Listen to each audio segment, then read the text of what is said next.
Translation: I seek refuge with Allah from Satan the accursed, in the name of Allah, the gracious, the merciful.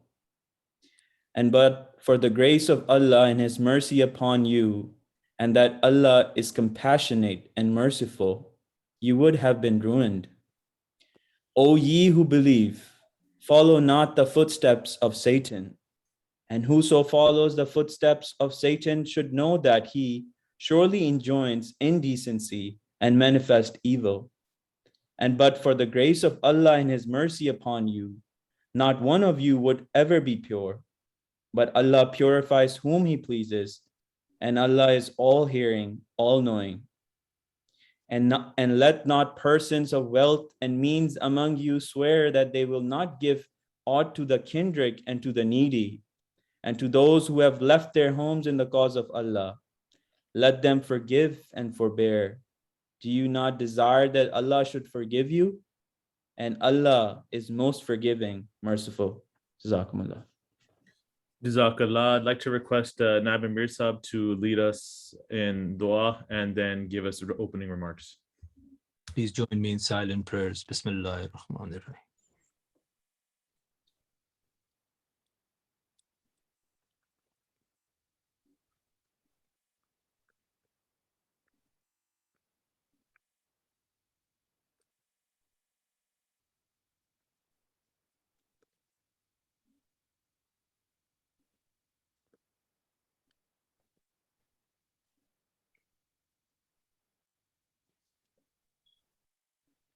Ameen.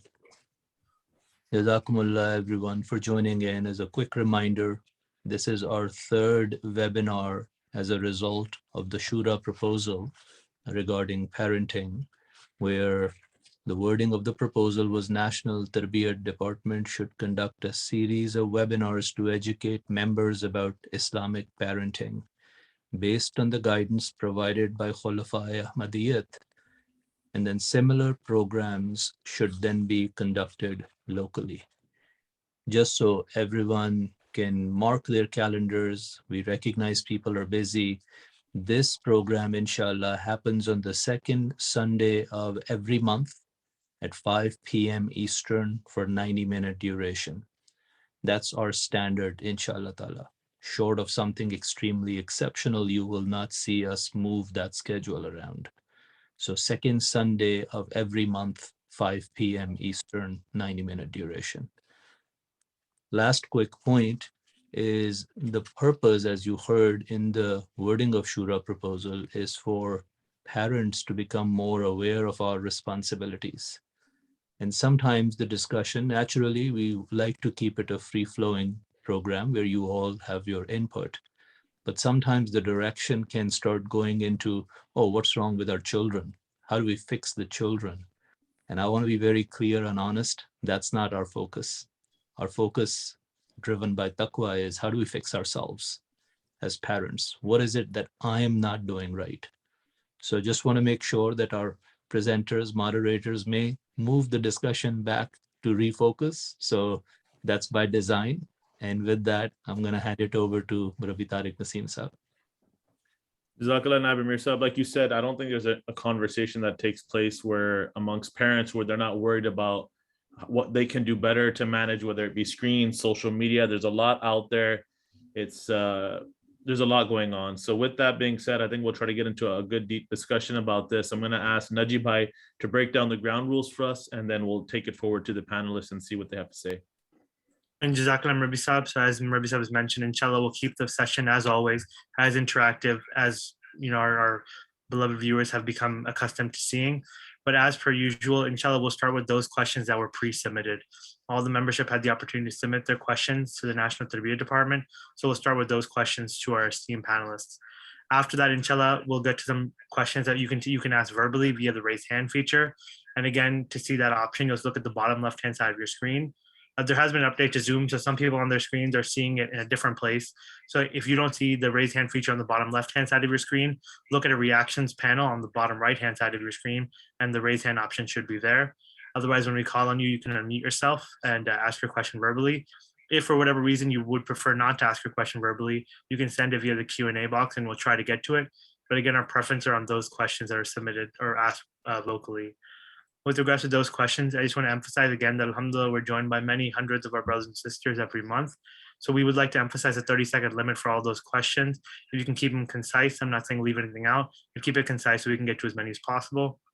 And in the end, and most importantly, I know that we are not in our mosque, we're enjoying the program from our homes, but this is still a Jamaati program and still the community of Hazrat Aqdas Masih Maud Islam. So please observe the proper etiquettes when you're asking questions. Inshallah, as always, really looking forward to the program. Rabbi Saab, handing it back over to you. Jazakallah, Jibai. So we're joined with Murabbi Abdullah Dibbil Saab and Naeem Bhatti Saab, and they're both going to provide fresh perspectives from a different lens. Murabbi Saab, we're going to request him to share, what's the Islamic guidance? What have the Khulafa spoken about when it comes to technology and screen time, to remind us and refresh us as parents, to re-energize us to focus in the right direction.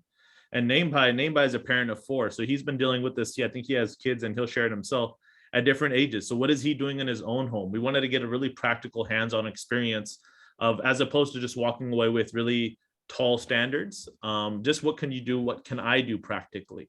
So with that being said, I'm going to ask Dibba Saab, Jazakallah for being on with us, and Dibba Saab, share something with us. Assalamu alaikum wa rahmatullah wa barakatuh. Jazakumullah. Thank you so much, Rabbi Tariq Naseem Saab. I must say that I've been enjoying the last 2 sessions, and it puts a sense of responsibility on myself, and I'm sure on Naeem Saab as well, to kind of continue with the baton, the great work that the Tarbiyat department is doing. But when it comes to this topic of parenting, with any subtopic that we put, along with it, we all know that it's challenging. Nobody has come here to say that, well, I'm fed up with parenting, I just want to enjoy a show, right? We're all here to learn and to learn from each other. But what makes it very unique is that, in every step of the way, as a parent, as a child, as a teacher, as a murabbi, as a doctor, whenever you have challenges, you face something, you want answers. And the answers you want them to be solid, to be, the most reliable answers. So as Ahmadi Muslims, we are told that a promise that Allah Ta'ala has given us to believers is that in the latter days, He will give us khilafat. And the many characteristics of that. So what we have in common today, based on that blessing of Allah Ta'ala, is whenever we have questions that have to do with needing a sense of guidance, we know that we have a source that we can rely on, a source that will never fail us because the hand of Allah is with it. So as long as our faith in Allah Ta'ala continues to be firm, we know exactly where to turn to. Sometimes we may be delayed in terms of trying our own steps to take, and then, we come back to the point. But Khilafat is that source that gives us the answer that we want. So when it comes to social media, specifically in enhancing parenting, in understanding the challenges that our children are going through and the answers we need in terms of what to do, how to do it, Hazrat Khalifatul Masih Talab bin Nasir al-Aziz has written this, this beautiful book that is based on his speeches that have been compiled by Lajna Imaillah. And they give us specific guidelines on how to parent and about the importance of having that leadership to give us answers, which is what this program again is based on, of what Naba Mir Saab has said. Huzur Talab bin Nasir al-Aziz says in one of his speeches in April 2010 that the world, and especially other Muslims, are anxious to find a leader who can guide them. You have been blessed by Allah that you receive guidance through the bai'at of the Imam. By staying connected to the Khilafat, you are reminded of staying firm on virtues.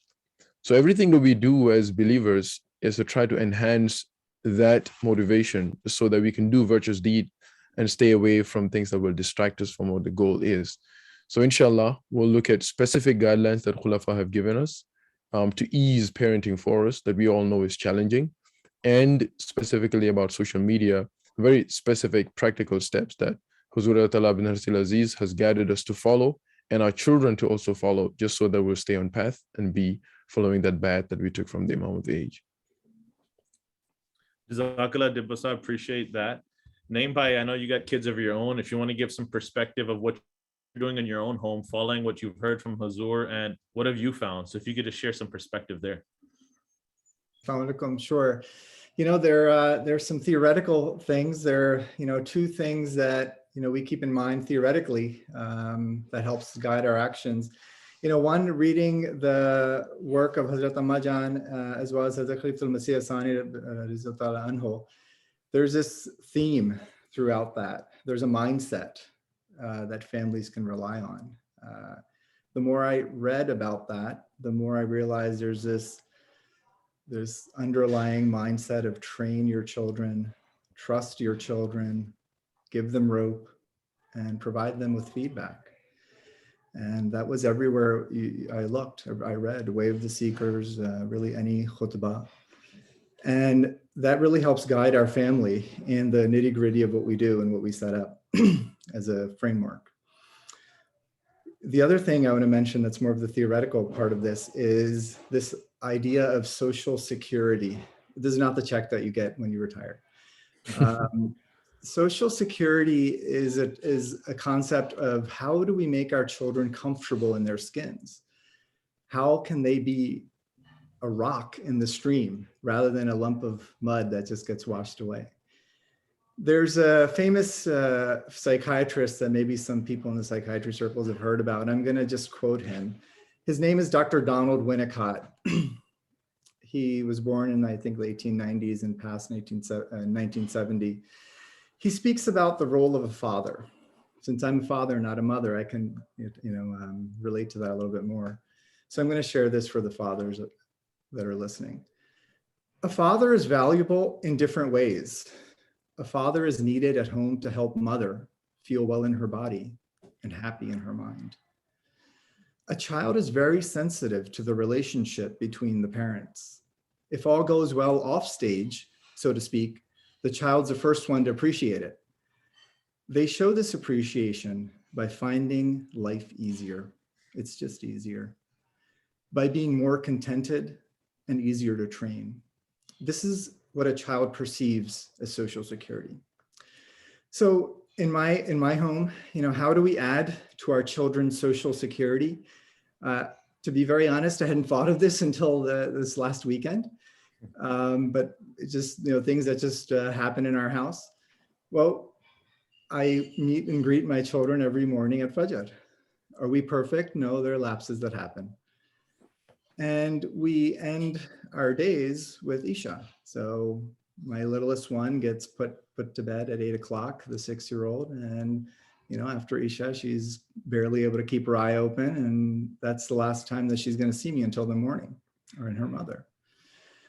We cook our breakfast together, unpack the lunches, those sort of things. I'm not going to bore you with the rest of the household chores, but chores become a part of our time together and our collective time. We have animals outside, so there are a few other chores there as well. So there's a lot to do, and we do it together. In the past, when our children are a little younger, we have older children now, except for the 6-year-old. We rode bikes. We did some of those type of things. I didn't know when I was a young father that a 5- and 7-year-old can't do a 7-mile circuit around a lake. But those are the types of things that we did together it gave me a sense of security, as well as the children and my wife, a sense of security in the family. Now we play tennis. We're playing doubles. So that's what's going on right now. Grandparents come and visit in the summers. This is an interesting one because my teenager said this to me. I said, what are some things that help you that we do as parents? And she mentioned this to me, and I was a little surprised by it. And I thought, okay, wow, I didn't know that was that impactful. We take family visits, whether it's a road trip, interstate, or sometimes to Asia and Europe. Those are just some of the behind, the flavor of our culture, our family culture. What are we doing nitty gritty wise? There are a few things. I may be missing some, but we have one television in the home. We can choose to have more, but there's just one because movie night comes and we're all going to we're all going to sit and watch the movie that whoever is chosen. We take turns. Our 15-year-old and our 14-year-old have a laptop and an Apple Watch.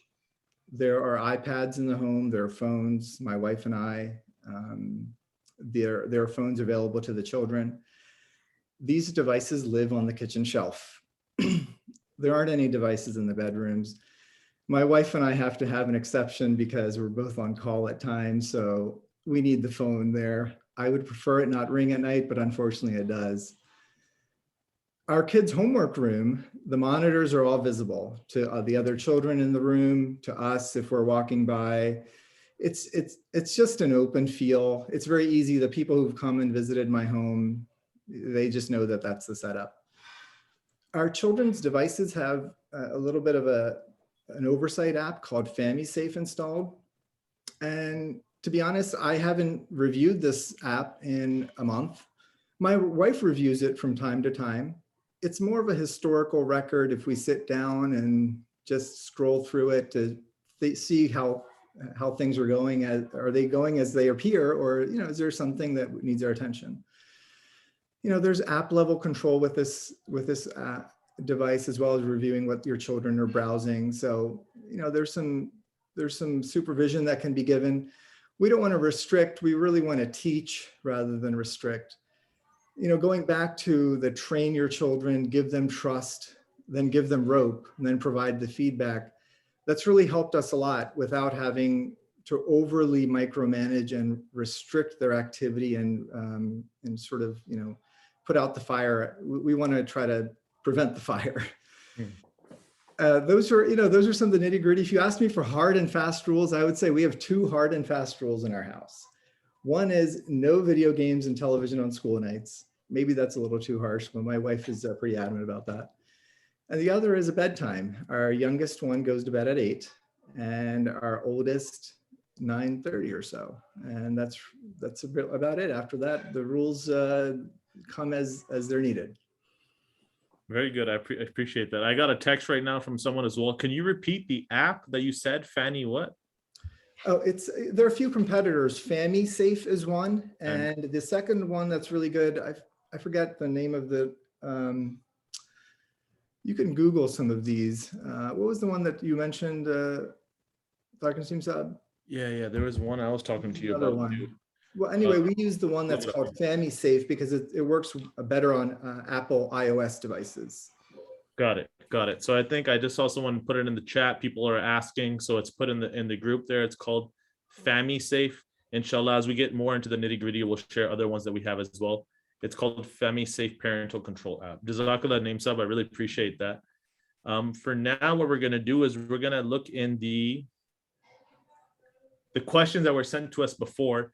And I know Naib and Mirza really shared that we need to steer our conversation to what can we do better as parents. But again, a knee-jerk reaction when parents see sometimes their children doing something, it's like, oh, what's the kid doing? What are they doing at fault? So I feel sometimes we may see that come here and there. Some of these questions, it might feel that way, but steering in the right direction. So one question is, I'm concerned that my child is trying to go for the perfect appearance.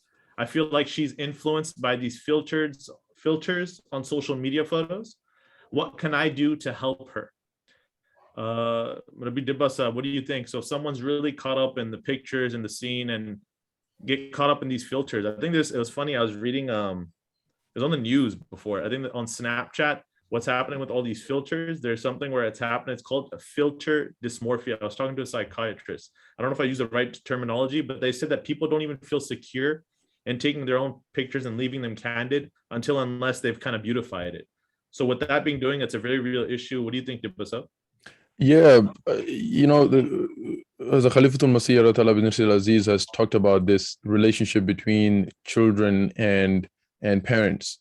And he specifically talked about the nature of a child, that every child that grows up naturally adapts to its environment. Whatever is around it, it's what it's likely to copy. These are the words of Huzur.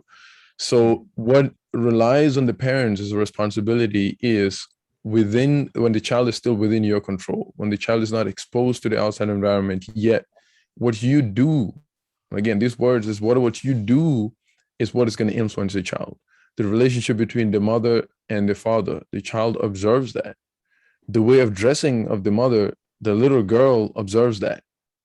The way of dressing of the father, the way the father addresses the mother, the way the siblings talk to each other, and do the parents stop them or not. All of these things are ingrained in the child unconsciously, things that sometimes we don't pay attention to. And that's similarly what becomes beautiful to the child. Naeem Saab, you talked about how the child is a rock inside, right? And that's a beautiful way when the child becomes comfortable with the right things. And that's when what's in the control of the parents as far as their responsibility is concerned in showing the children. And Hazur has talked about this, where he says that when the norm at home is prayers, recitation of the Holy Quran, and doing all these other things, then the child is obviously going to adopt those things. But if that does not become the thing, if lying and deceit and all of the negative things are happening, that's what the child is going to adopt. And in terms of what attracts the children, Huzur has also said sometimes after reaching a certain age, some young girls feel that religion may be imposing certain restrictions on them. I have said, do not watch certain television channels and websites that are obscene and frivolous. At times, under the influence of others, questions are raised as to what is the harm in watching these, and that we do not repeat the acts that are shown on TV channels. So Huzur's guidance here is that we need to watch and we need to understand what is it that our children are consuming, because as they're consuming this TV, programs and the social media things, and they begin to appreciate and they begin to define beauty in accordance to what they see on TV, then obviously with time, that's what their understanding of beauty is going to be. When the mother dresses a certain way, the child may think, no, this is Asian culture. I'm not Asian, I'm American. I have to dress my own way. So the answer to your question based on what Hazrat Khalifatul Masih has guided is this starts from a very young age, and it's more about what the parents show the child, that the child is going to appreciate and understand as this is beautiful, this is what I'm going to adopt, and will grow confidence in them, and they would not be attracted to what is outside that is not acceptable in our religion, in our values. Jazakallah. Dibasab, name sub, would you like to add something to this? I recently asked my 15-year-old, I said, why don't you use Instagram or Snapchat? And I was just being very honest with her. We were just finished pancakes and we had breakfast conversation. And she said, Abu, I take a hit socially, but it's just not worth it. So I said, well, why do you say that? Why is it not worth it? I'm just trying to understand. She said, well, I see some of my friends who use it regularly and they're really having a lot of issues. They're really having a lot of self-image issues. And I said, well, don't you think you could maybe use it without having those issues? And she said, she said, Abu, you don't get it. I said, what? She said, Abu, Snapchat asks you to rate your friend. It asks you who's your number one friend, number two, number three, number four. I didn't know that. So, she's telling me a few more things. And I'm really left dumbfounded. I said, well, I will tell you this, in the ORs, the plastic surgery ORs, we literally have 18, 19, 20-year-old girls, young women lined up for surgery and cosmetic procedures. And I recently downloaded Instagram. My daughters were laughing when I did that. And I looked at some of the filters and how you can manipulate your facial image. And, I'm feeling like a grandpa here, but it was astounding to me how you could actually change the physical appearance of your face and body completely. So these were the things that young women were bringing in and showing my colleagues of how they wanted to look afterwards. And it's just very alarming when you see this at your workplace and your children are kind of getting you up to speed on what's going on. I just wanted to share those thoughts. Jazakallah, I appreciate that. Next question that we got is, I just recently moved here from Pakistan. I don't know anything about computers or these dangers that you speak of. Please help. Dibasa, what would you say to this? There's a specific answer that Hazrat Khalifatul Masih Ayatollah bin Nasir Aziz has given about this too. Huzur says mothers who don't know how to work with computers should learn in order to keep an eye on their children.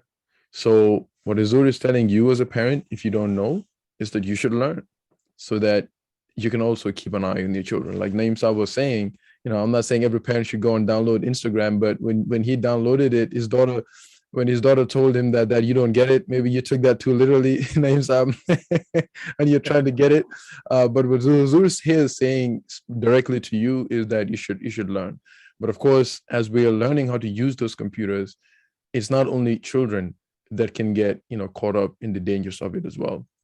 we know that in many occasions there are young people who get involved in certain habits, and just the fact that they get married and they have children doesn't mean those things disappear. These devices, these resources that are out there when it comes to social media doesn't know age. It's just about getting everyone's attention. So as a parent, if you're saying here that you should also learn how to use those devices, doesn't mean that you're completely shielded away from it. So that caution also needs to be taken. Perfect. So I think it's a good thing. And I think a lot of it we're seeing in the chat, people are sending messages, links from YouTube, from different app stores where you could literally, it's simply a matter of just clicking, spending half an hour, even a day, a weekend, playing around with these apps, just figuring it out. And there's a lot of resources out there. And I think Hazur's vision is on the button. He's really saying that it's not enough to say that we don't know as parents, because that's where a lot of the dangers come from. We don't want to be at a point, God forbid, where our kids are much older and now we're finding out about all the filth that's out there. In fact, we should be at a point where we're able to filter that before it even reaches their table, their laptop, their phones. So I think Naimbai mentioned that as well, and Hazur is sharing we need to be proactive instead of reactive. I think that's very helpful. With that being said, I'm going to ask Najibai, by the way, I think we have time. We're going to move into the live questions. We see a couple of questions in the chat. If you want, people are raising their hands. Najibai, you can share that info with them. Can you set us up with the first mentee question? Sure. Rabbi Sab, I'll pull up the first mentee question, and then at the same time, Rabbi Sab, as you mentioned, anybody who wants to verbally ask a question, feel free to raise your hand. So I sent the chat link, the link out in the chat box, but here's the first mentee question for everybody. You can use this code on your screen. The QR code is here, or the link that I just sent in the chat box to join the mentee. Otherwise, you go to menti.com, that's MENTI.com, and you enter the code above, 20019872. And as always, is one of my favorite parts of the webinar. Let's see how the responses look. And Ribsab, here's the first question. Perfect. So the question is, how much time do American teens spend on screens? You have 0 to 2 hours as option 1, 2 to 4 hours as option 2, 6 to 8 hours, option 3, and more than 8 hours a day as option 4. So right now we have 49, 50 participants. We're going to wait till we get about to 100, and we'll see what's actually been seeing on the ground level. You know, that was exactly interesting. You know, right before the webinar started today, I actually got a notification from my phone about my screen time for the day too. I'm not a teen anymore, but I feel like I gave an accurate answer to my screen time now. Yeah, no, we're going to definitely get into that too, screen time. I think that's really important. We're at about 83 participants. So majority, I think, are saying above 8 hours. And when you think about that, if that's the answer, like how many hours are we awake, and then how much are we actually spending? You're right. When we're looking at your screen time, sometimes it's pretty staggering how much these apps really pull us in. So we're just about 100. So 52% of our participants are saying over 8 hours. So according to statistics, the current answer right now, the correct answer is 9 hours. So an American teen will spend about 9 hours on their phone or on screens. So that's 9 hours, if you think about it, which is pretty mind-blowing. 9 hours to, and depending if, you know, is every teenager receiving that oversight? Are they getting that help from the parents? Are they really linked in with Khilafat? Or is it open access to the world? So 9 hours of open access to the world with God knows what their friends are sending them. What are they receiving in their DMs? So, you know, that's 9 hours at the deep end of the ocean in waves. So it's really, really helpful. I think it kind of reminds us again and again what Khilafat is sharing of why we need to really look into this. That being said, 9 hours means this could be even into the nights. So I wanted to share a video clip, Najiba, if you could pull that up, of late nights pulling away from Allah, and what Hazur says that about that.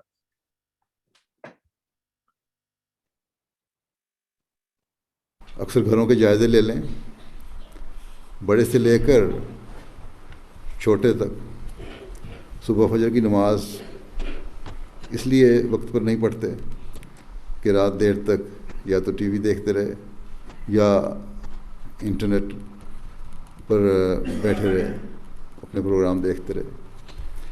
नतीजतन सुबह आँख नहीं खुली, बल्कि ऐसे लोगों की तवज्जो भी नहीं होती कि सुबह नमाज के लिए उठना है। और ये दोनों चीज़ें और इस किस्म की फजूलियात ऐसी हैं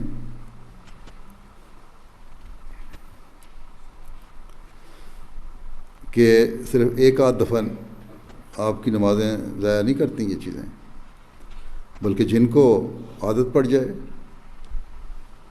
उनका रोज़ाना का ये मामूल है कि रात देर तक ये प्रोग्राम देखते रहेंगे या इंटरनेट पर बैठे रहेंगे और सुबह नमाज के लिए उठना उनके लिए मुश्किल होगा, बल्कि उठेंगे ही नहीं।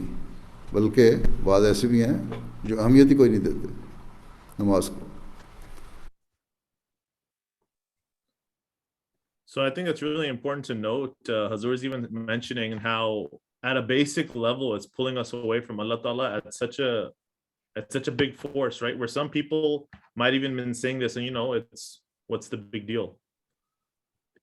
And to the extent where Hazur is saying that people actually feel this way, where now it's become such a habit where it's pulling us away so strongly. So with that being said, I think it's a really good reminder for us to realize where is that limit. At the bare minimum, it shouldn't be affecting our prayers. So Najib bhai, do we have any live questions that we can turn to? Ji, we have 2 hand raised, but again, I'll invite the audience to raise their hands now, and we can call on you if you want to verbally ask your question. But with the 2 hands that have been raised, I'll first invite Mani Mahmood Saiba to first raise your hand and ask your question, or unmute yourself and ask your question. Okay, if you're there, if you can unmute yourself and ask, and otherwise, I see Afshin Sahiba is also there. So if either of you are there, please go ahead and unmute yourself and ask your question verbally. I see also that we have Amtul Khan Saab has raised his hand. So, or Amtul Khan Saiba has raised your hand. Please go ahead and ask your question verbally.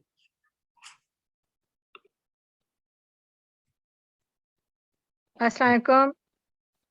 Walaikum salam. I just have a question because last meeting which was with Amir Sahib, I attended it, and as I heard the question that a mother who came from Pakistan, she doesn't know how to use the computer, and we are talking about the tarbiyat right now.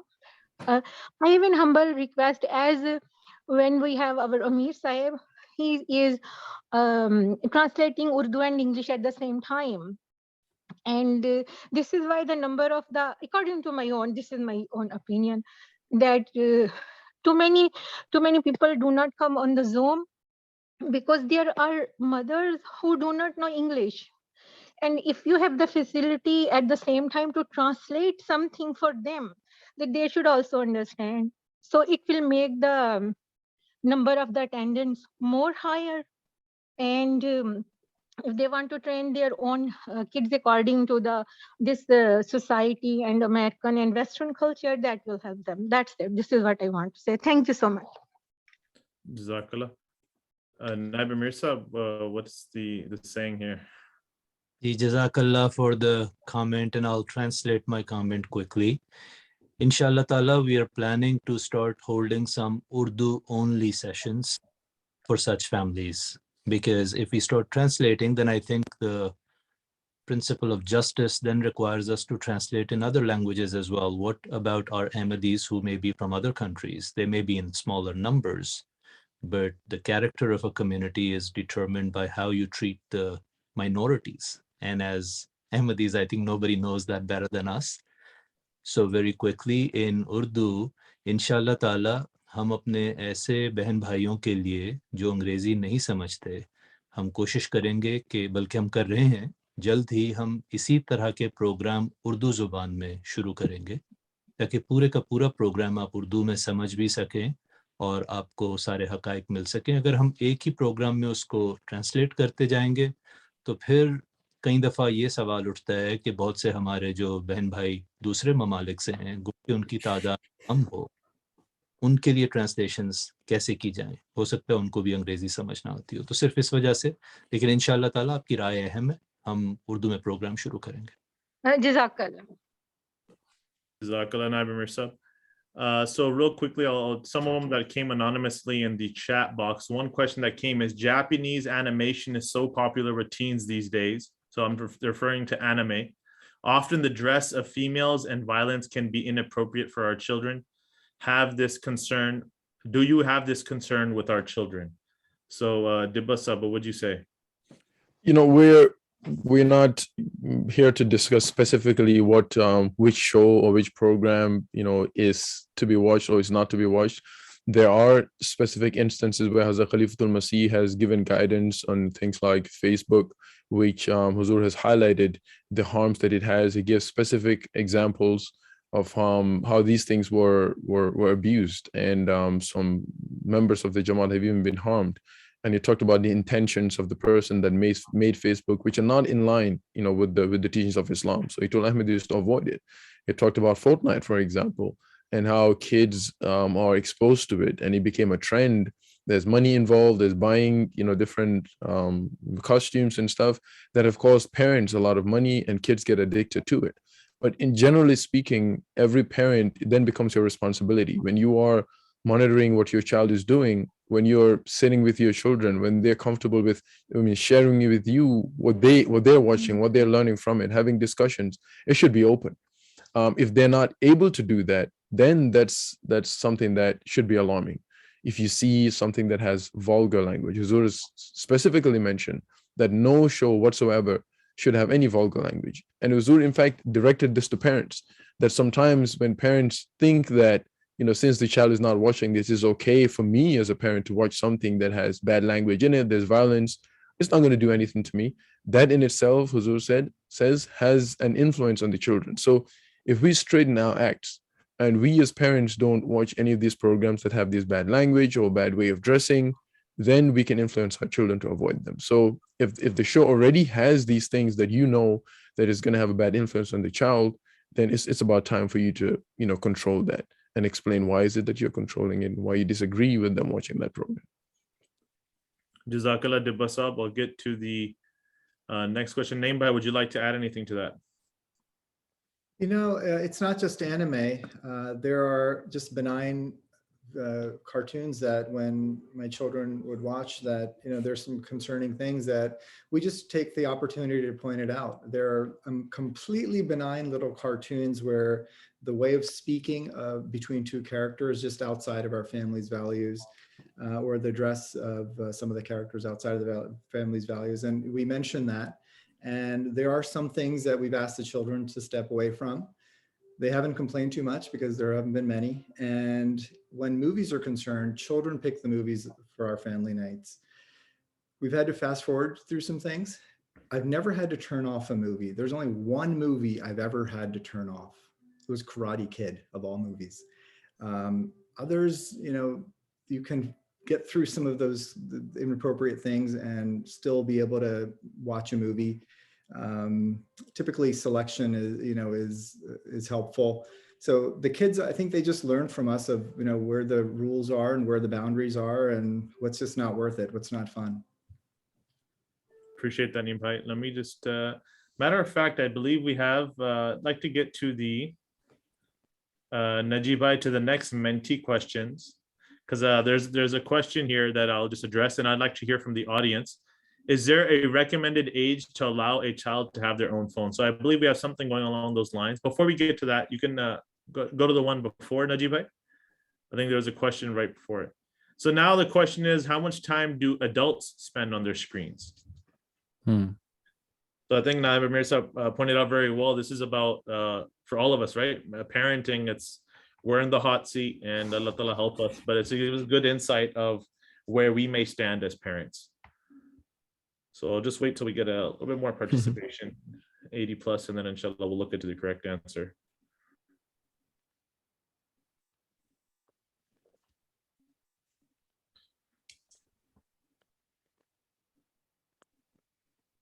So as of right now, 73%, 72% are saying 6 hours, 15% are saying 4 to 6 hours, 7% are saying 2 to 4 hours, and 0 to 2 hours is 5%. I've never been disappointed, Murabbi Sahib. Anytime you trust this Jamaat of Hazrat Masih Maud alayhi salatu wasalam, they will give you a smart and honest answer. Right on the dot, you're right. I think the correct answer is, according to statistics, 7 hours and 11 minutes. So that's how long adults would typically spend on their phones daily. So again, I think that puts us all at in the hot seat, right, of what's going on. There's so much out there with so many reels, spending on social media, what's going on and how that affects us. And this is helpful. I think the next question, I don't think there's a real right or wrong answer as in a hard and fast rule, but it provides guardrails. So at what age did you get your child, not when you should, but when did you get your child a smartphone? Yeah, we're just trying to understand the experience of parents here. Rabbi Sab said it right. No right or wrong answers. Maybe we can ask the parents, why did they make certain decisions? But right, good point. I think we'll open it to the chat afterwards, and there's a Menti question for that one as well.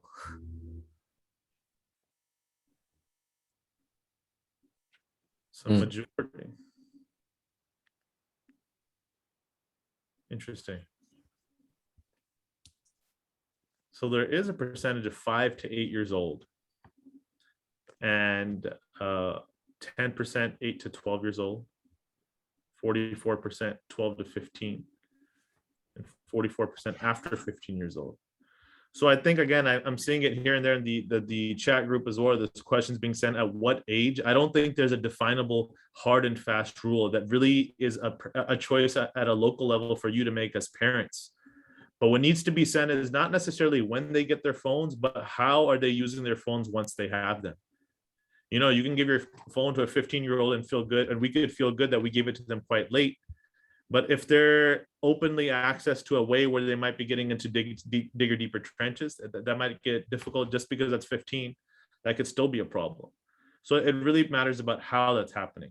So with that being said, I'll come to the panelists, but one quick video I'd like Najibai to pull up of what Hazur has to say about what we should do with the content on our phones or our TVs.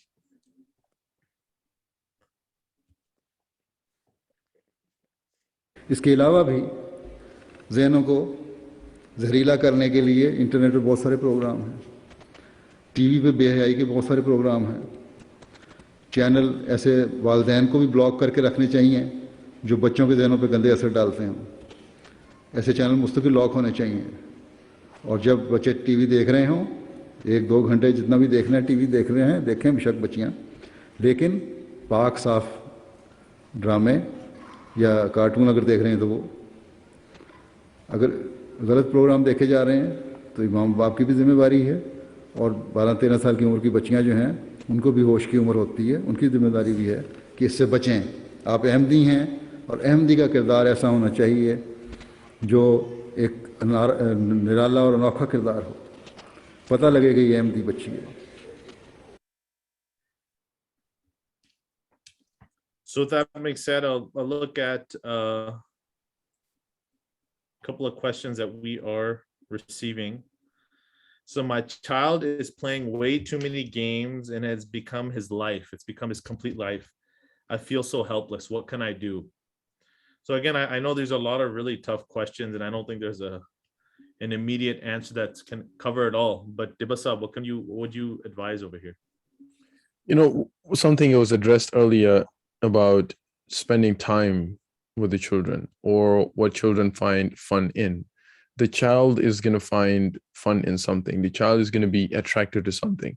But is it about policing the child, or is it about when you detect a problem, how do I just get rid of it? You know, the natural reaction to a child being addicted to a video game, for example, is just take it away from the child.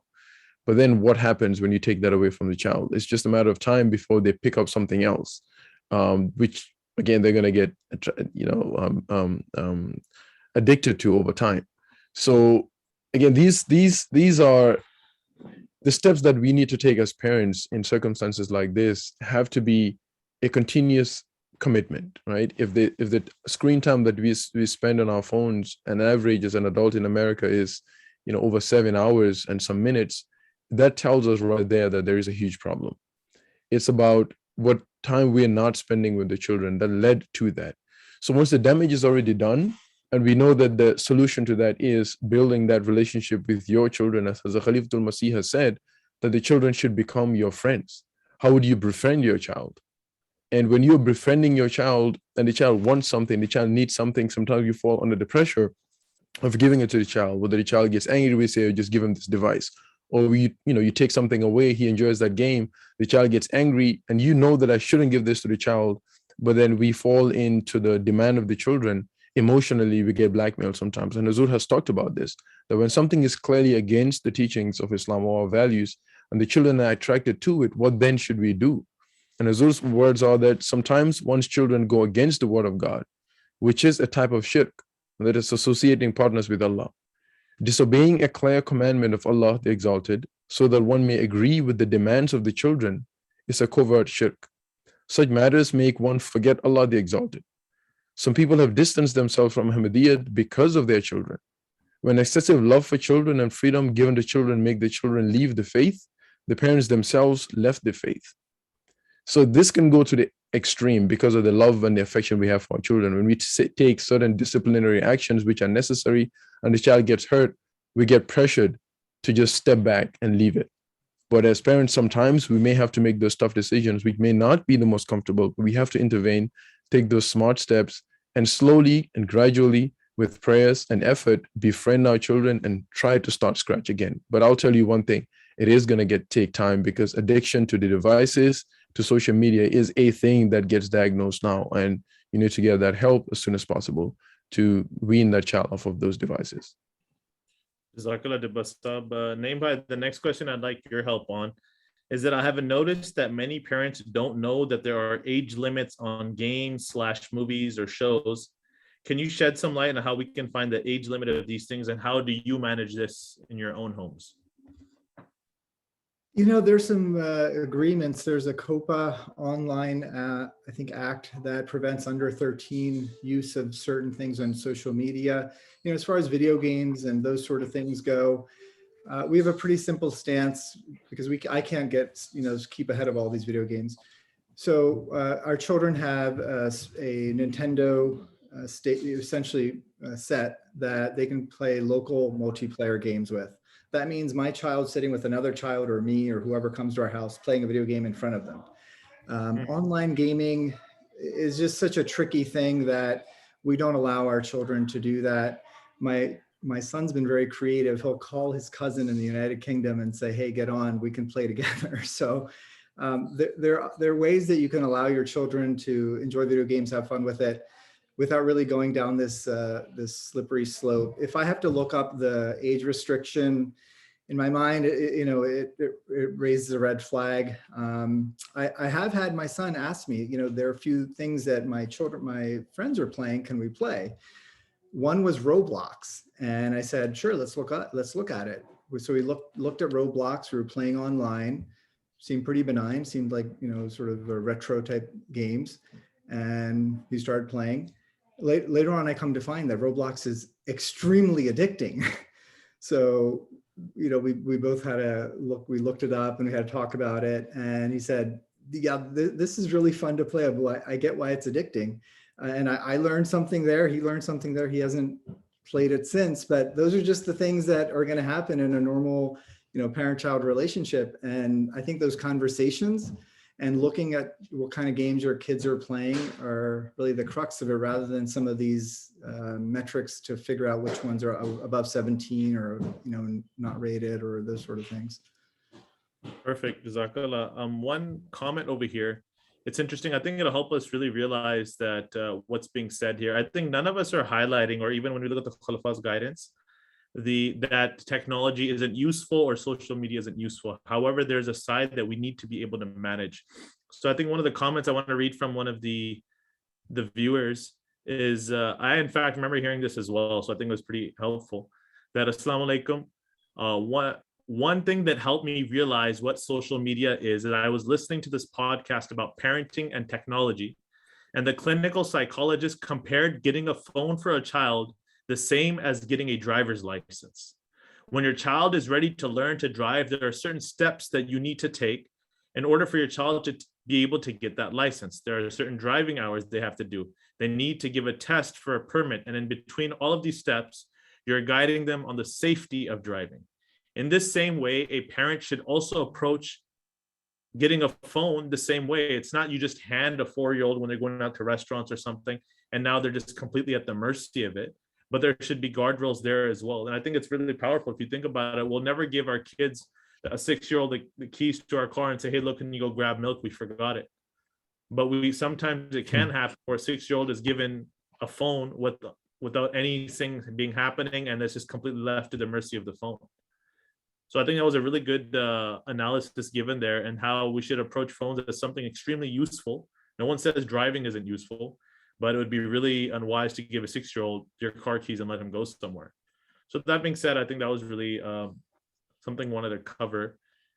Other questions?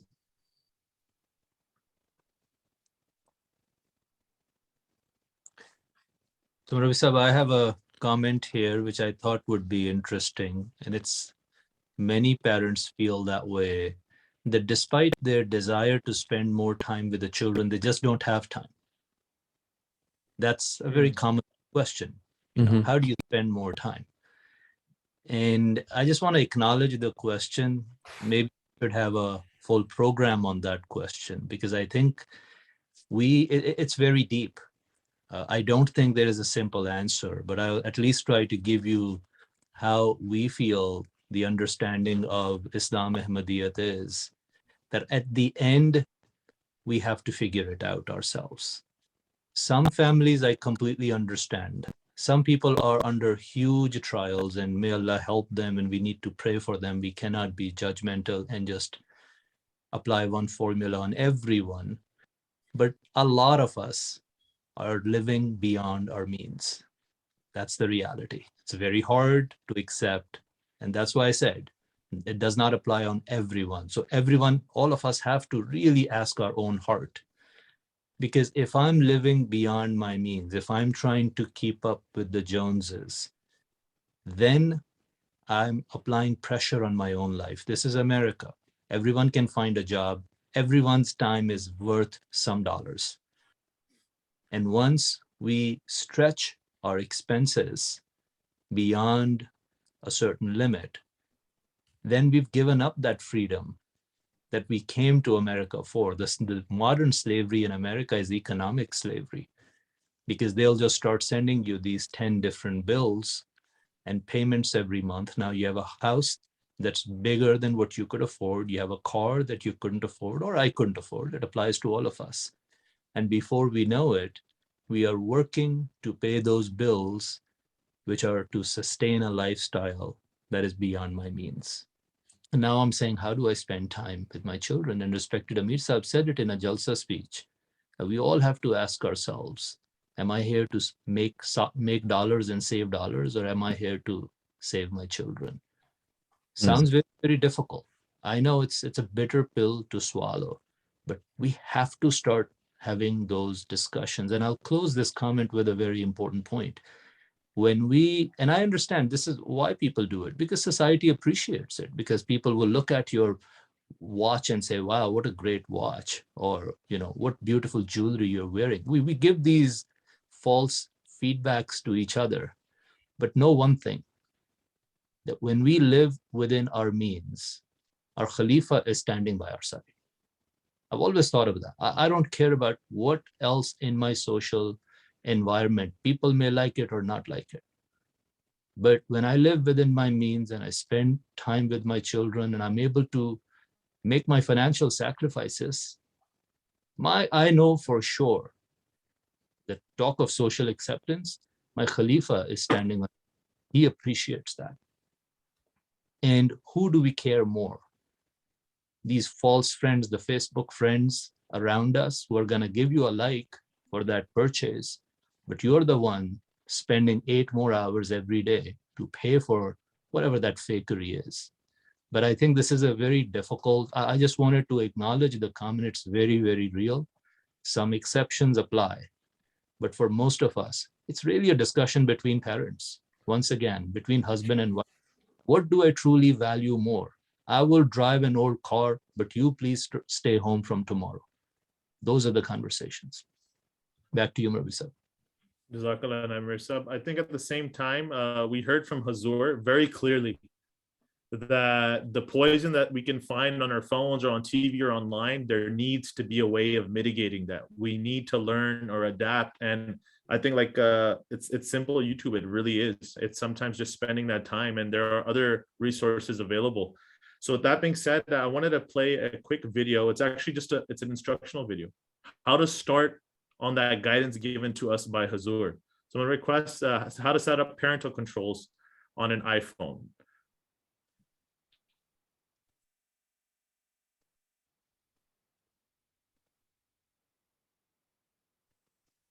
Najiba, we're not able to hear anything.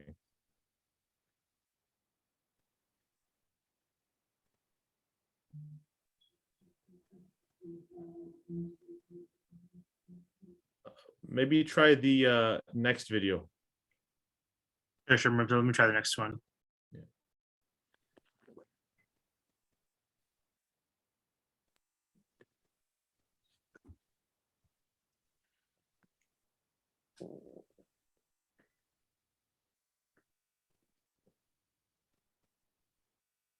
With screen time, you can keep an eye on how your children spend time on their devices and set limits to help them get the right balance.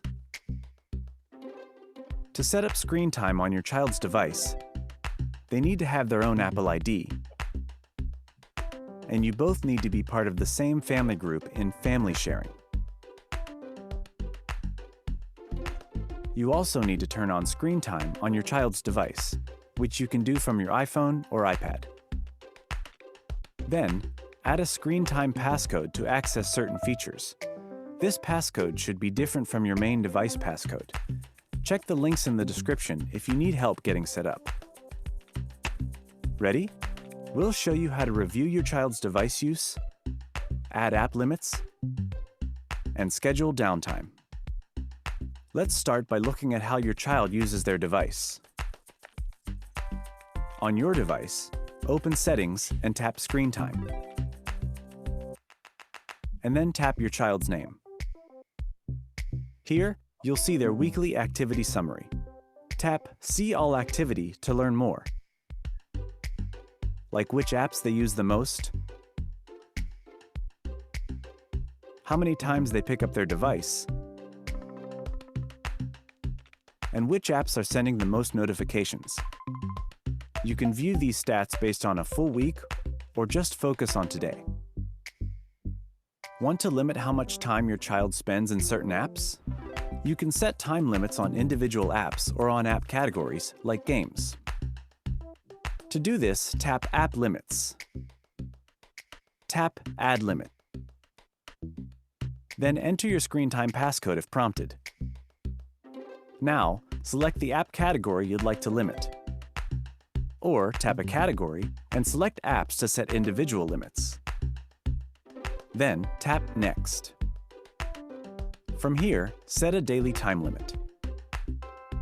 You can also customize app limits for specific days of the week and block the app for the day once the limit expires. When you're done making changes, tap Add. If you don't want your child using their device at certain times of the day, like bedtime, you can schedule downtime, which will block selected apps and notifications. To do this, tap Downtime. Enter your screen time passcode if prompted, and tap the switch to turn it on. Now, choose which days you'd like to schedule downtime, and choose a start and end time. During downtime, they'll still have access to phone calls and the apps you select on their Always Allowed list.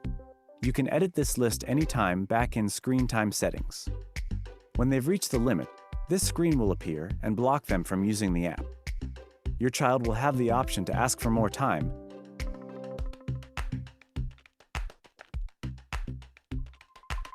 and you will receive a notification on your device.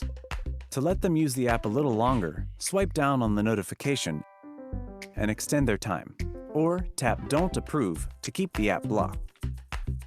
And now, with these guidelines in place, you can help your family make the most of the time they spend on their devices.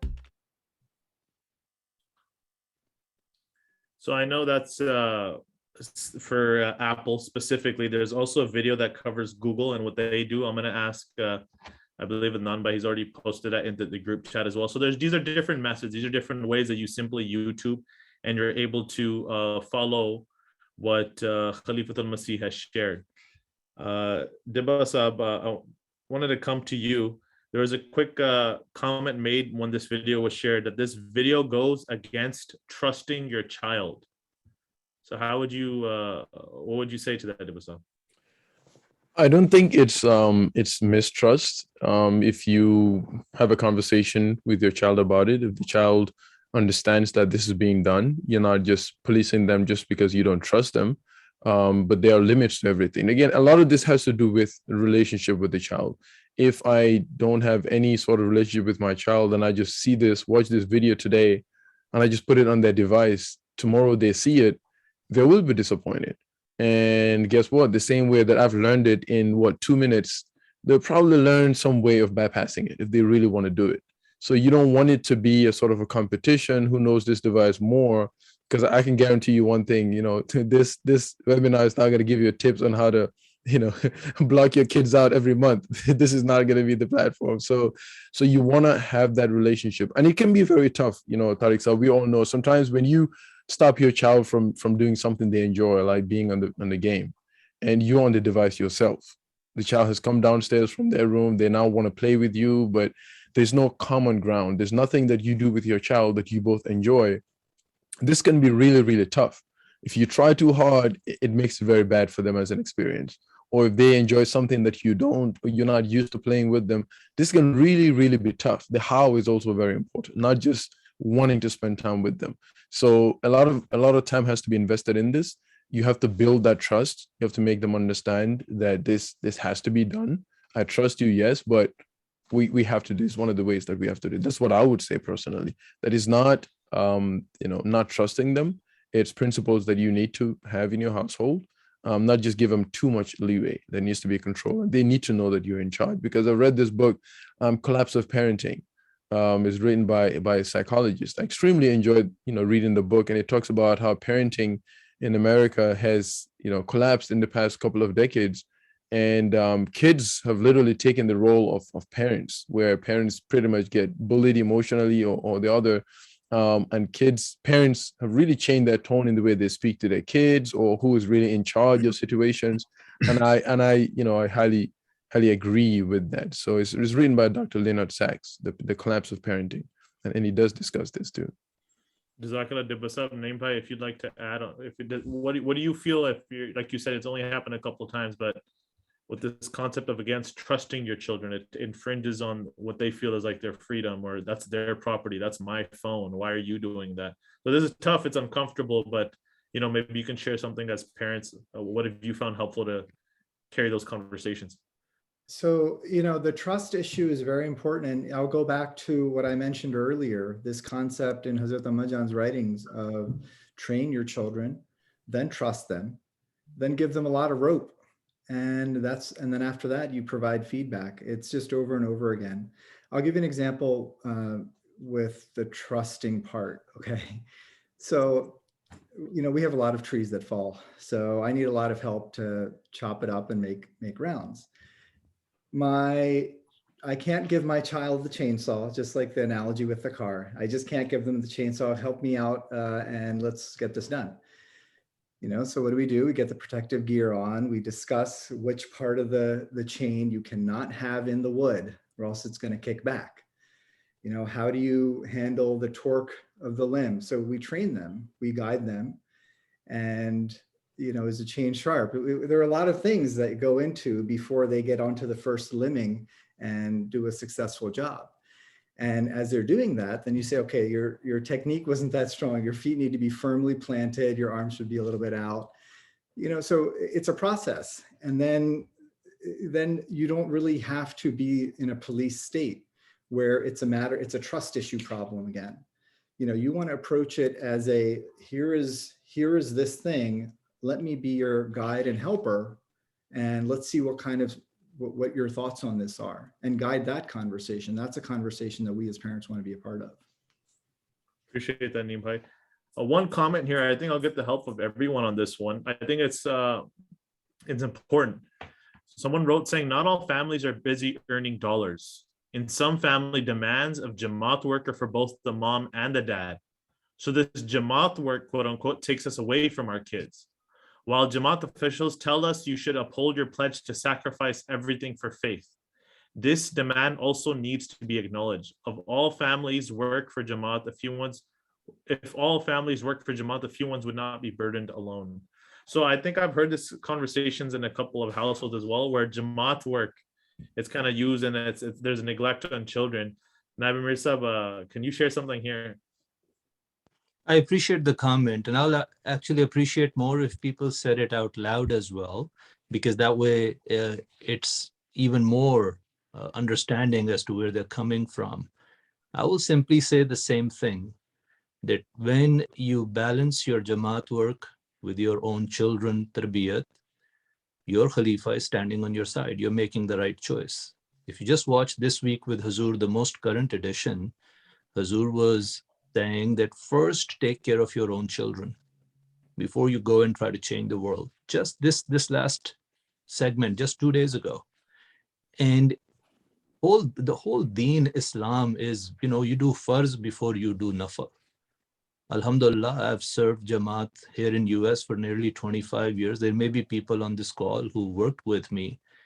I've always appreciated if someone came to me and said, because of my children, I cannot serve in A, B, and C. We've never judged them. We've said, look, take a break, go take care of your family. Inshallah ta'ala, jump right back whenever you're ready. So if somebody's doing this, they have to once again ask their own heart, are they offering nafal before their farz? And if someone is using it as an excuse, once again, that fatwa is going to come from your own heart. I really don't think that, and I don't know of any of the writings of Khulafa. Again, let's not conflate multiple things. We have great stories of missionaries who've left their families and gone to Africa for 30 years. Everybody has their own level of commitment. But I just referenced This Week with Hazur. Listen to it.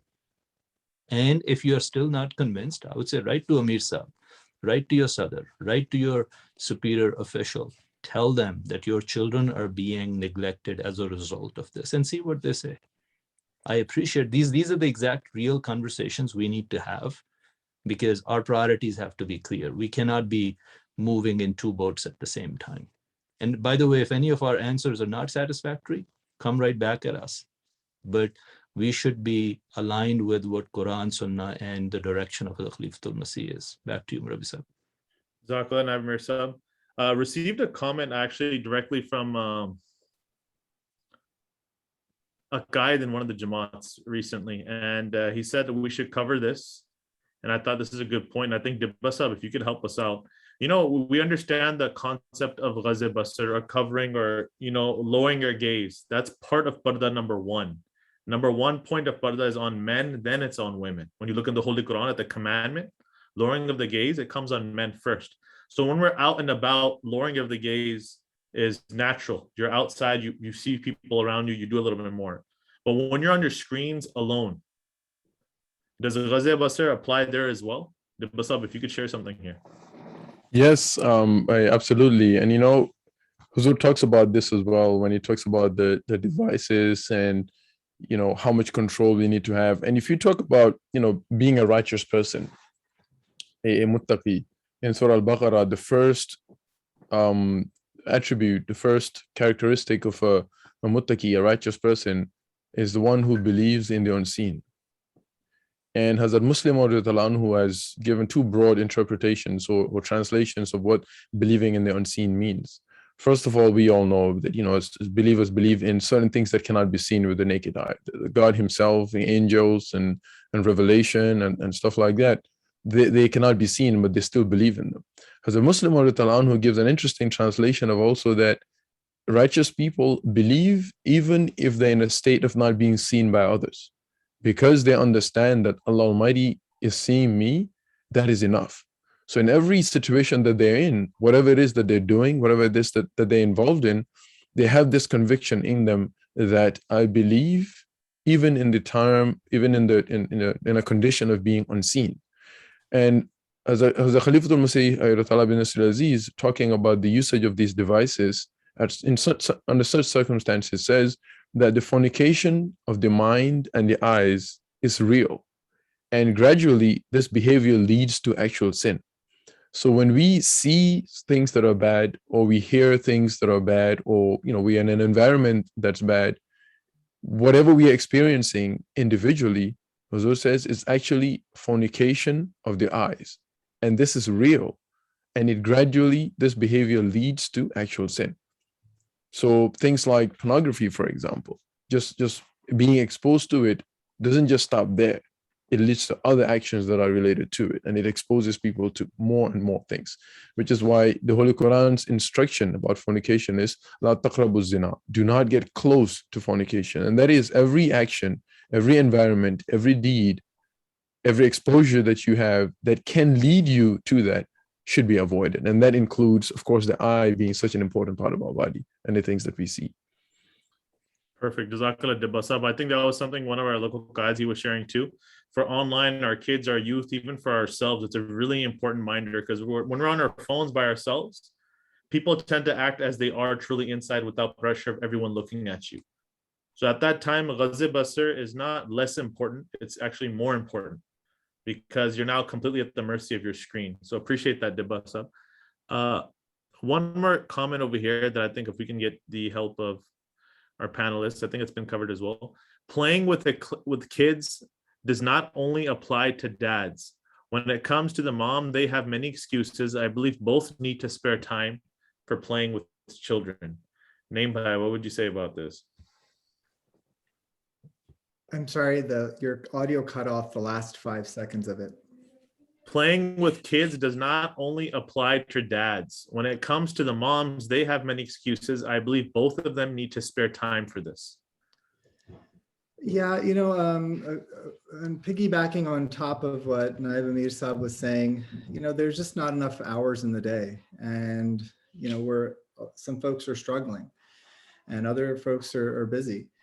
If you look at it, coming home from work, if you work a 9-to-5 job, between 5 and 8 o'clock is really the only time available for families for a lot of people with typical jobs. And those 3 hours, there's a lot to accomplish in those 3 hours. There's a meal, there's salat, there's homework and just bathing, the necessities of family life. And those time constraints, I felt them, and they can definitely exist. But at the end of the day, you're accountable to God how you raise your children. You're accountable to your children how you raise your children. Eventually, they'll be adults, and they're going to tell you how you did. So I think with that in mind, you just have to make the best choices possible, and some of the choices are going to be hard choices. Perfect. I'll read out something what Hazrat Khalifat al-Masih al-Khamis Sayyid Aziz, he shares about this. Sometimes in real life scenarios, parents, it's frustrating. There's a lot on each other's plates. Sometimes they're not on the same page. So Hazur Khalafat really realigns us and helps us understand each of our roles. So I saw one of the comments over here that was a little concerning, and I'll share. It says that I will hold my stay-at-home wife responsible if children are wasting time on games. It's a failure of the home system. Have mercy. So I just want to share what Hazur has said in response to this, not particular to this, but to all of us as parents, both as mothers and fathers. Hazur states, in particular, as the head of the household, men have the greatest duty and obligation to save their children from falling into the pits of fire. Allah, through his benevolence, saved you or your elders from suffering of the torment of fire by enabling you or your elders to recognize the Imam of this age. So as parents, as mothers, and as fathers, again, mothers do a great job. And sometimes that feels like, parents or the fathers can take a back seat. But Hazur is reminding us that there's a role, there's a reason, there's a wisdom that a father plays in the relationship. And that can't be ignored. And there is a role of, the father providing for the family. But creating that culture at home, what's going to be happening of salat, of attachment to khilafat, of keeping away from these deeds, that's what a father's going to provide. So the failure can't be put, or the success can't be put just on one person. It's a really hand-in-hand tag team effort. So just another, again, parents are really sharing some helpful tips over here too. There's a really good website called commonsensemedia.com. It tells you about books and other media that are really good. So if some parents are here, they want to try something out, a parent here sharing, Common Sense Media is a good place to look.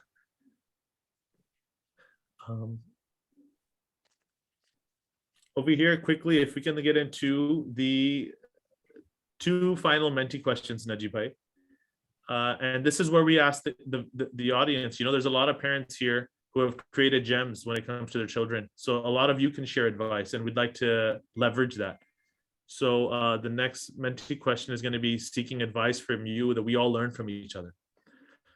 So for parents over here, or what are the methods that you have found effective in your own homes managing screen time and social media? So this is open-ended, and we hand it to the audience to share. Yeah, so for this question, Rabbi Saab, the audience will be prompted to type in the responses. We'll see them pop in up on the screen like we're seeing. Very good.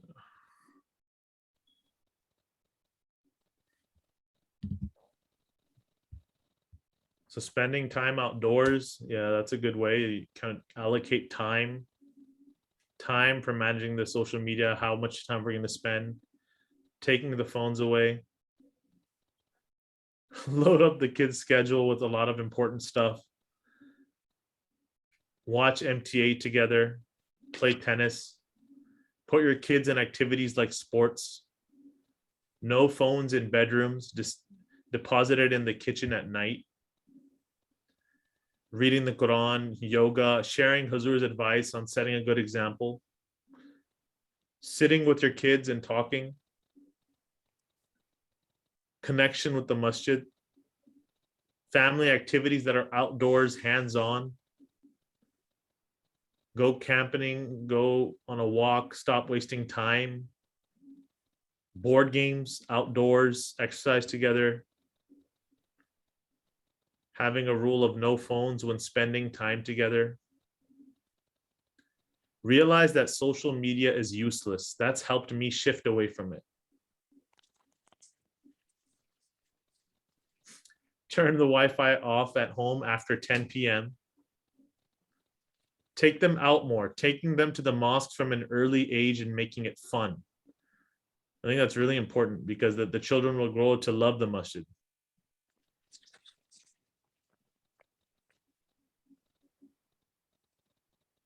Play something else or learn as family games.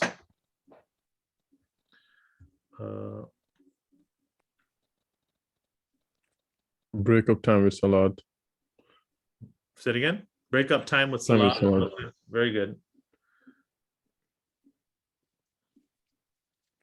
Reading and talking about school. And Dibasab, what do you say? What have you found? What do you think about these? I mean, coming from the parents who are watching here, maybe some kids who are maybe suggesting to their parents what they need to do with them. But I think it's really interesting for people to share their thoughts, what has worked for them. That's what makes this really beautiful. And I think, again, with Islam, it gives us so much, leeway. It gives us so much of an opportunity to explore all these options. That I'm really enjoying and taking some tips from this too, even though my kids are 4 and 2, but there's still a lot of things that I can learn from this as well. Absolutely. And by the way, just so everyone knows, we are so together in this journey. The other day, we were in a car ride with Dibasab, you remember? Yourself, yep.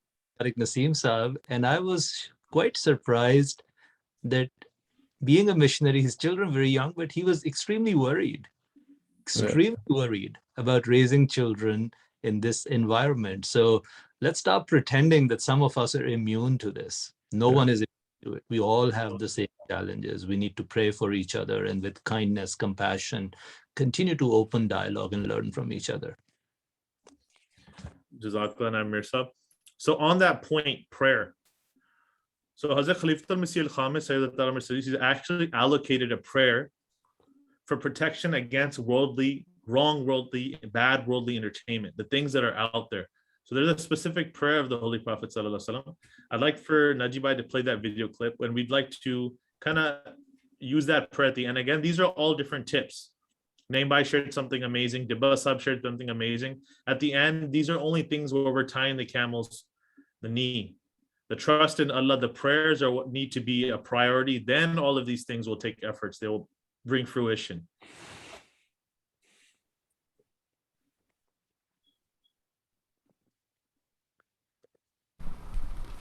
हज़रत सल्लल्लाहु अलैहि वसल्लम को मोमिनीन को शैतान के हमलों से बचाने की किस कदर फ़िक्र होती थी।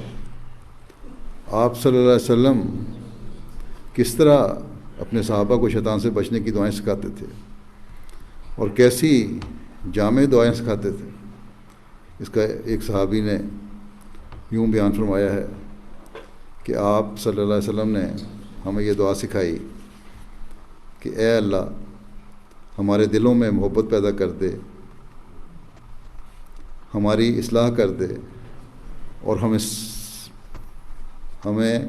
सलामती की राहों पर चला और हमें अंधेरों से निजात देकर नूर की तरफ ले जा और हमें ज़ाहिर और बातिन फ़वाहिश से बचा और हमारे लिए हमारे कानों में, हमारी आँखों में, हमारे दिलों में, हमारी बीवियों में और हमारी औलादों में बरकत रख दे और हम पर रजू ब रहमत हो। यकीन तू ही है, तू ही तौबा कबूल करने वाला और बार बार रहम करने वाला और हमें अपनी नेमतों का शुक्र करने वाला और इनका ज़िक्र खैर करने वाला और इनको कबूल करने वाला बना और ए अल्लाह हम पर नेमतें मुकम्मल फरमा। बस ये दुआ है जो दुनियावी गलत तफरीह से भी रोकने के लिए है और दूसरी हर किस्म की फजूलियात से रोकने के लिए है, शैतान के हमलों से रोकने के लिए है। So again, to highlight, I just wanted to share in a takeaway message. There was a lot said here. There was a lot shared here. But if we were to walk away with a couple of tangible things that we can do. Number one is prayer, as Hazur has shared. But again, 3 points that you and I can walk away with. And all these points have been taken from Khalifatul Masih and his advice. Just wanted to make it very tangible. If you and I can walk away with this, internalize this in our families, hopefully, inshallah, we can take more steps in the right direction. So number one, one thing I wanted to share, Hazur said, keep an eye on the outside environment of your kids. Because you know, the Holy Prophet ﷺ said what? Al-mar'u ala dini khalilihi, falyanzur ahadukum man yukhalil. The man is so impacted by the company that he has, that whoever his close friend is, he will take on that person's religion to this extent. So the Holy Prophet says, be very careful as to who you call your close friend. So company is everything. And we need to provide that oversight, that help, that guidance to our children. So having an understanding what happens outside will help us know what they bring inside the home. Number two, keep an eye on what they watch and view at home. And again, this is not infringement. This is based on trust. This is based on a responsibility that we have as parents. And I think Dibba Sahab nailed it. It's going to really come down to how we apply it. Otherwise, it's going to feel like helicopter parenting. And then kids, they shy away from that. They pull themselves away. They'll just dig deeper and find other avenues to do what they want to do. So it's really important to provide that oversight, but how it's done is what's most important. And I think Naib Amir Saab shared this. We have shared from the different khulafa, and we heard from the parents here. Naeem Saab shared this with us as well. Spend more time with your kids. At the end of the day, I think that's what they need from us, and we're all guilty of it. There's a lot going on in life here. There's only 24 hours in a day. Managing it is always key and important, but spending that time with the children is what's really going to be helpful, and being friends with our kids. Over to you, Naib Amir Saab. Jazakumullah to our panelists, to Murabi Saab for, again, your hard work, your prayers. My best time, honestly, in the day is the time I spend with my children. I look forward to it. It depletes me when I'm unable to do it. And someone on the chat, I know that the person has expertise in the field. They shared that research shows that if you spend just 15 minutes one-to-one with your child, that it makes a difference. That's shocking. That's something you can start doing right from tonight. 15 minutes, but it's one-to-one, listening to them, asking about what happened in school, what's your day, what's on your mind. Second, very specific thing I heard today is having congregational Fajr and Maghrib and Isha. I mean, as a parent, there should be no excuse for that, right? There's nothing more evidence-driven than that. But if we are not doing it, whatever else the reason is, chances are that reason is gonna look like an excuse, because this is such an important obligation, and we heard from Naeem Bhai that it works. Third thing I want to mention today is, please don't end this conversation here. The Shura proposal required us to continue and hold a similar conversation on the same topic within a month in your local Jamaat. Last month, I talked to just 2 secretaries, and they said both of those Jamaats held a local program just on the LGBT topic that we discussed last month. And between those 2 Jamaats, they had 250 members attend. So even if we get 800, 1,000 people on this webinar, if every Jamaat did a follow-up, there are 2 advantages. One, you get to change things, improve things, let us know what works better. And 2, we get to penetrate the message more deeply. And last point, what will be our topic next month? We want to keep it real. So the next month topic will be, do parents treat their sons and daughters differently? So start thinking about it right now. We all may think that we are very just and equitable. What does Quran say? What does research say? What's the truth? Inshallah ta'ala, we plan to discuss that topic next month. Do parents treat their sons and daughters differently? Jazakumullah for all your prayers. Please join hands for silent prayers. Bismillah ar-Rahman ar-Rahim.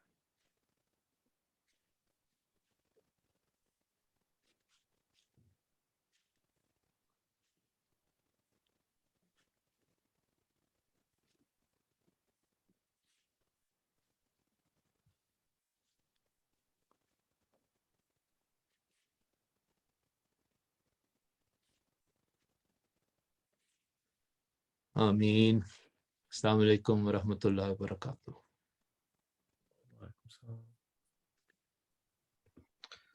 Assalamu alaikum.